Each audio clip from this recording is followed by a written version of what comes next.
when you're sending out email communication, anything that you're doing and that's hitting the consumer's lap, there needs to be a clear opt-out option. So it needs to be super clear. Unsubscribe needs to be part of the emails that are coming through with you, email marketing as well. Yeah. So even if you provide it, you've got the consent, you have proof of that. The other part of this change is that there has to be clear ways for them to be able to unsubscribe or opt out of future communication.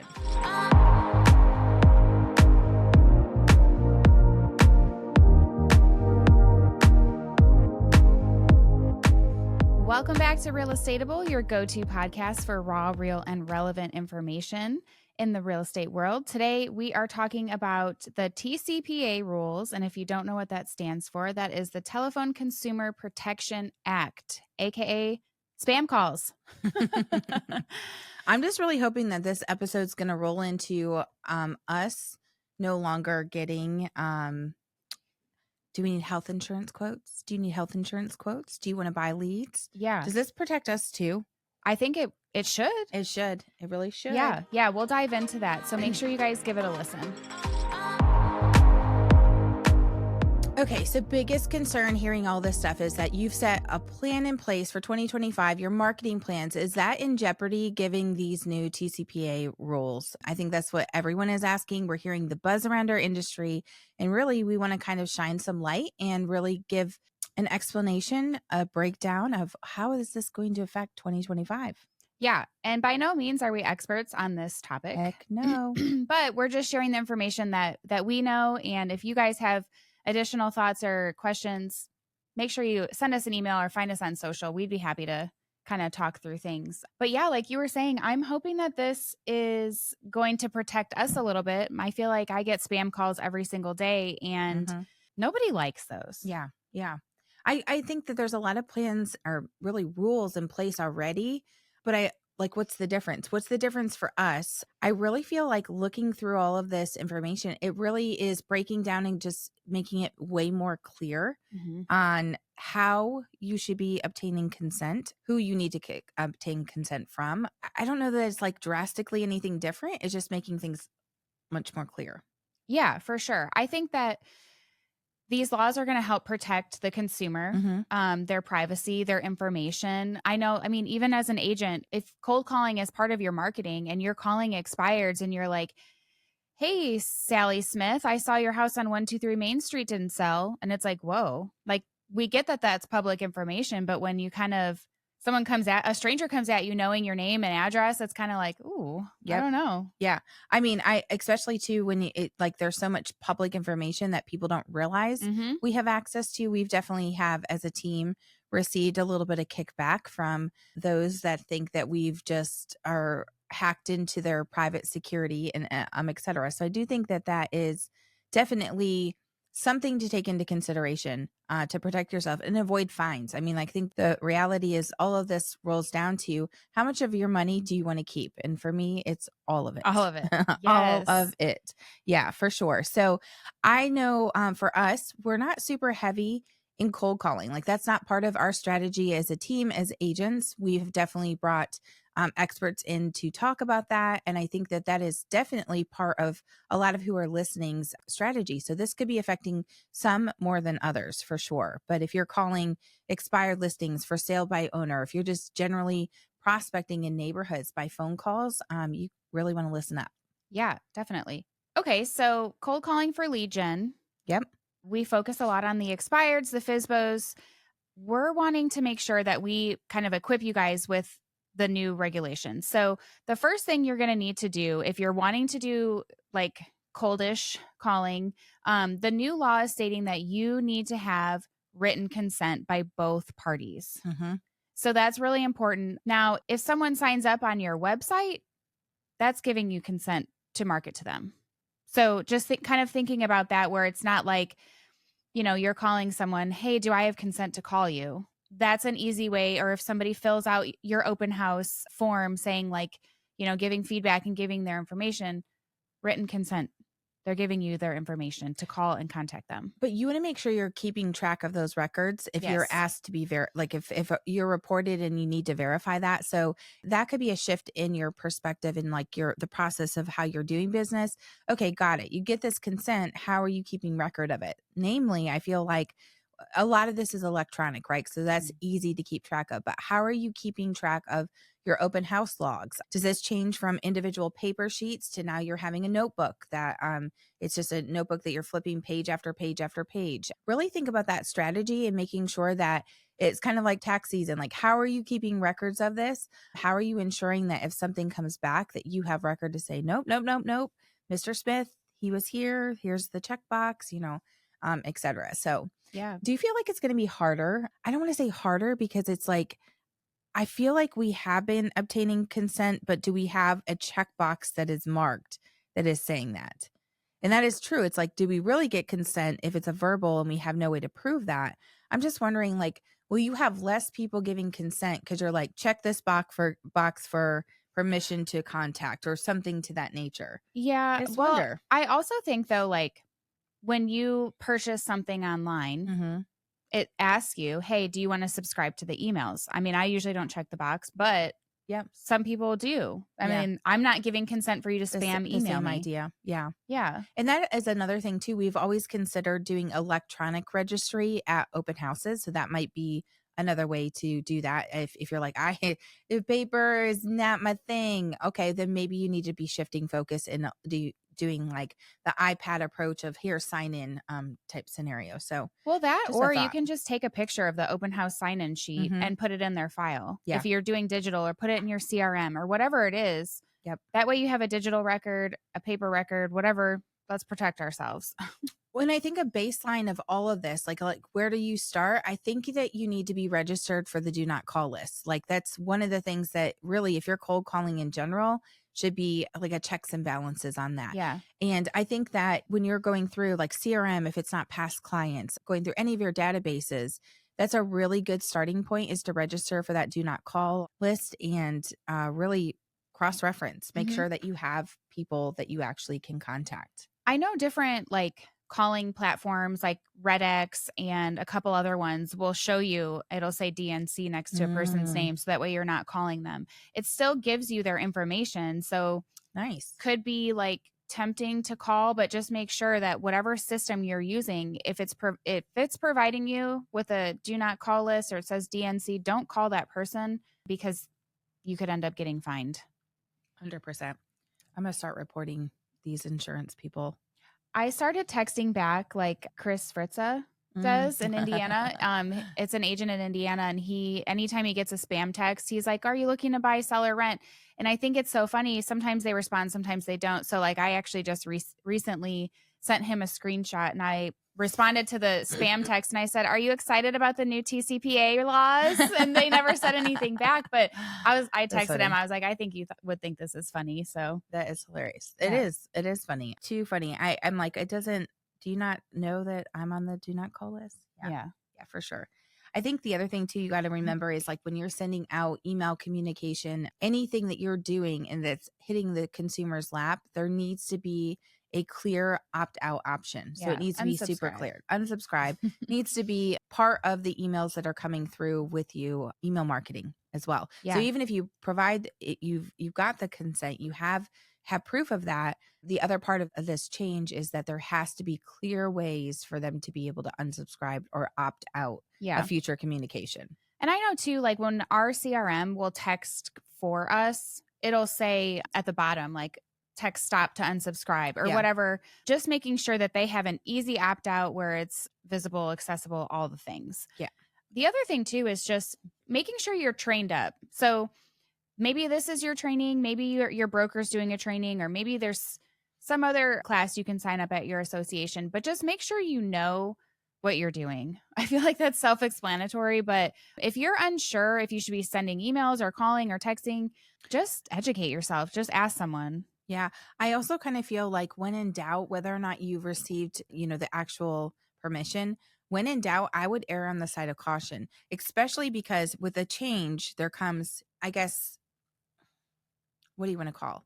like there is exposure to this. So the Yeah. consumer knows this change is happening. Yeah. So right now is like, you want to cover your butt. Like Yeah. you want to make sure that you understand this, and you want to make sure that you are doing the checks and balances to make sure that this is safe. Yeah. January 27th, some consumers who are tired of getting spam called are going to be waiting and ready to report you. So just be 100%. on the red alert. I love this because a lot of what we do, like a lot of, and you guys know this from past episodes too, a lot of what we do happens at the door, happens with door drops and pop buys, and it happens in the mailbox. And a lot of the stuff that we're already naturally doing is protected. But then I also feel like you kind of like when you're out of practice, you're a little bit rusty. It's like, but then also it's like, do we have a very clear black and white line when it is coming to the time of calling and or opting in to do that? So this isn't something you're doing every single time and you're like, oh yeah, I know this. I know that. It's just a little changes. For some of us, this might be, oh, 2025 is the year I am starting to, and we have no clue what we're doing. So I think that that's the other part to kind of take into account. It's like, how much do you really know about this? And making sure you're educating, training yourself up, asking questions. We always go to, what we deem to be the expert of the source. So like if we're wanting to strategize with door knocking, Quintavious Burdett, he is the go-to person that has had massive success from that. He's going to be the person that is the expert in our eyes that we're going and asking the questions for. Yep. So who is the expert that's around you that you can be really, really arm's length to say, okay, help me. So really, I encourage you just to be plugging in for that. All right. So let's talk a little bit about, we've kind of talked about what the new law is stating. Let's talk about overcoming the challenges. So even if cold calling is not on your radar for 2025, we always talk about this. Focus on your warm leads, right? Mm-hmm. So that's your past clients. Even if they closed yesterday, we need to be talking about who do they know, right? So past clients, your referrals, your referral partners, don't forget other agents in other states, and those who have given you consent to talk to them. Those are going to be the people you're focusing on. I was listening to a podcast the other day and they were talking about Zillow leads and like the change that's going to be happening, how they're being distributed. So before, my understanding is the call goes out to multiple agents, whoever picks it up gets it kind of thing for Zillow. I guess they're going to be changing how they do that supposedly with this new law where the call is going to go to like one agent. Okay. But he said something that was really interesting and he was like, why would you build a business on rented land? Yeah. And I was like, that's really true. Like, why are if you have Zillow leads that you're getting and you're not following up with them after the sale and you're not asking for business and you're not doing those things, well, your business you're renting business from Zillow. So I just thought that was really interesting. And he was talking about just focusing and loving on your warm leads, your past clients, and all of that. I like that. It's the absolute best return that you're going to do. Yeah. That's why you don't see us talking heavily in other directions like door knocking and cold calling. Like, yes, that needs to be part of it, but really where you're going to get your max return is always going to be in warm leads, always going to be in past clients. And the other thing too is like, if you're like, okay, I'm a role player and I am by the rule. We have a couple of those on our team. Yep. And I love like, brokering those. But I would say there is such a black and white line that it is an on and off switch. I think that if you're going, okay, if they're in my database, I'm sending out this with an opt-in button and I am getting, a clear cut opt-in regardless of how I've received it and whether I've received the opt-in prior.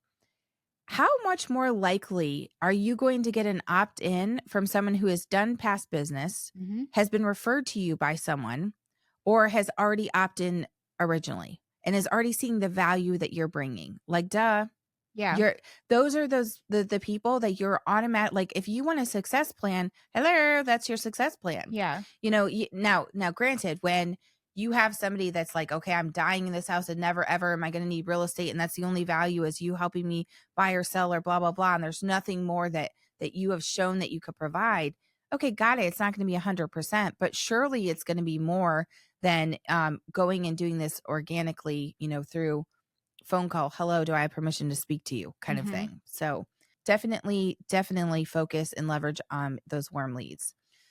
All right. So if you're not cold calling in 2025 or we've scared you out of it, you can use some alternative lead gen methods. Which we also love. Yes. All of these. Yes. Social media. I don't know how many times we have to say it. It's free 99 to do social media. Attractive marketing. Like, how are you attracting people to you through social media for free? Side note, we are recording this before the TikTok situation. Is it going to be canceled or not? I don't know. We'll see. I'm not even following that. You what don't are you even talking have about? the TikTok. I don't even know what you're talking about. All right. Well, whatever. Okay, social media for those people that counts is not, no. Facebook counts. Okay, so email marketing, like Tiffany was saying, make sure you're providing value. Nobody wants, I don't know. Happy New Year. Yeah, Happy New Year. Happy Thanksgiving. Stop sending the holiday Happy ones. Christmas. Yeah, Happy Christmas.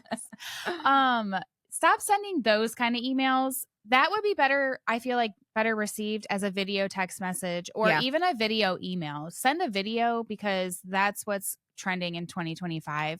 And then just focus on content creation. Who are you speaking to on social media? What do they need to know about you, your service, about real estate, your town, your city, all of that? That's what you should be creating content around. Yeah, I think that is so easy of a thing that all of us should already be doing this. I mean, really, if you are breathing in real estate, you should be doing that. But the value add of that type of situation on social media, like if you are attracting people, they're again more likely to say yes to being contacted for business purposes. What value are you bringing in? Of course, I want to hear from Tiffany, but because she's always providing this, and this. For sure, I think you're missing the mark. If you have not caught up to that yet, you're missing the mark for sure. Yeah. Another thing we've done before too, in consistently hosting webinars, whether it's in an online class or course or some type of in-person buyer's class, seller's class, prepping and preparing a tax class, any of those things, webinars or in person, that's another really good way to attract people to you. Yeah. And a webinar is a good way to get people who don't know you to maybe sign up and meet you via the webinar. So I do love that idea. Also, update your CRM system. We've talked about it so many times in the last couple of months. Our CRM, and pretty much every CRM, you can categorize your people. So if you have consent from people, put them under a tag of I have consent or whatever. Another thing too, like our CRM has automatic consent. So if somebody unsubscribes, it's automatically not going to email them anymore. If they opt in, well, it's going to email and text them now because they've already opted in. So having like an automated system like your CRM do that for you is super helpful and will probably help you in the long run to just like not accidentally send something when they've already opted out. Yeah, no, I agree. Well, we're going to take a quick break and we'll wrap up this conversation with just a couple more practical tips for you guys in 2025.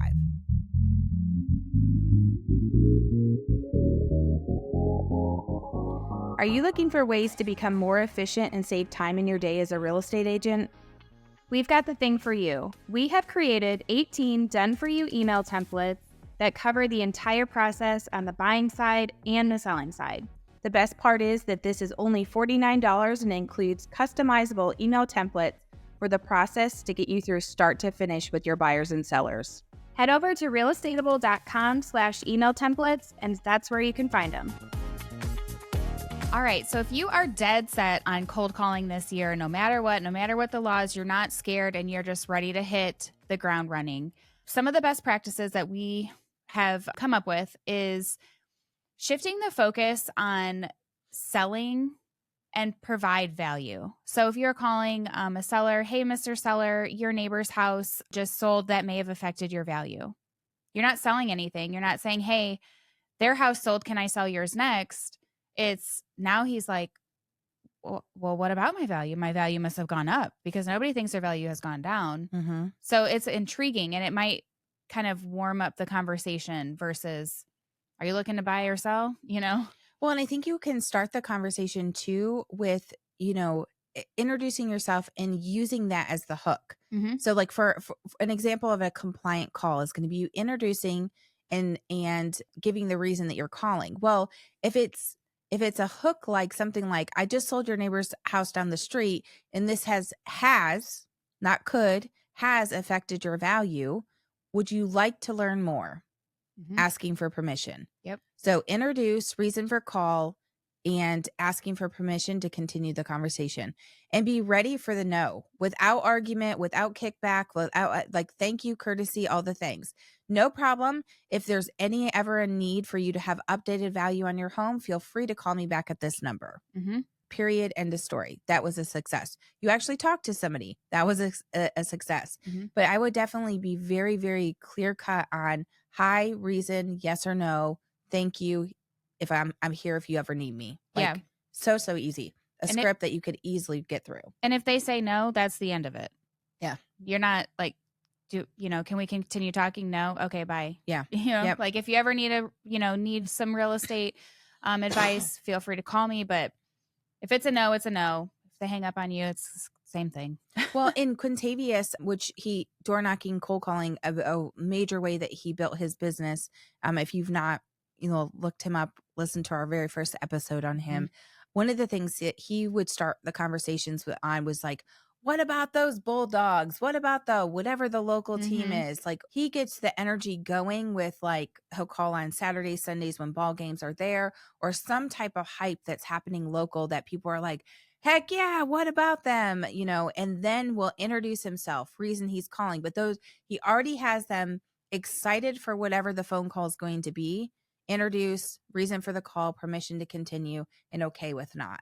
I mean, I cannot think of a better way for you to have a successful outcome. I think about being cold called like personally. Yeah. Hey, do you have a minute of your time? No, I have 0 minutes. No minutes to be had. Like, hey, I'm calling about, like, I feel like there has to be a hook of something that is intriguing, that's something that would be adding value to the person on the other side. That needs to be practiced ahead of time before you're sitting down and making these calls. Practice ahead of time of, okay, this is the game plan and how it's being outlined. Yeah, for sure. And then definitely use some sort of technology to track your calls. Yes. So whether that's like your dialer system recording your calls, or your CRM taking notes, hey, this person doesn't want to sell, or they're looking to sell in 6 months, whatever it is, take your notes so you know. Because if you call today and they're not ready for 6 to 9 months, you want to be able to remember, like you have to write it down. You're not going to magically remember Mr. Smith from 9 months ago. 100%. I have my CRM like up and ready to put in the information, type in the notes for that, or at least type them in afterwards. That is a really good way that you're making sure you're keeping track of it, adding tasks. And I do that. I say I do that like I cold call. I don't cold call, but when I'm taking a new lead call, that's always up and ready to go. And then also creating tasks outside of there. Yeah. So for sure. Because pro tip, when you're taking a new client call, you should be in front of your computer taking notes, or with a notebook taking notes, versus having a buyer consult while you're driving in the car, right? Yeah. So pro tip there, make sure you are sitting down for your buyer consults. Yeah, 100%. So.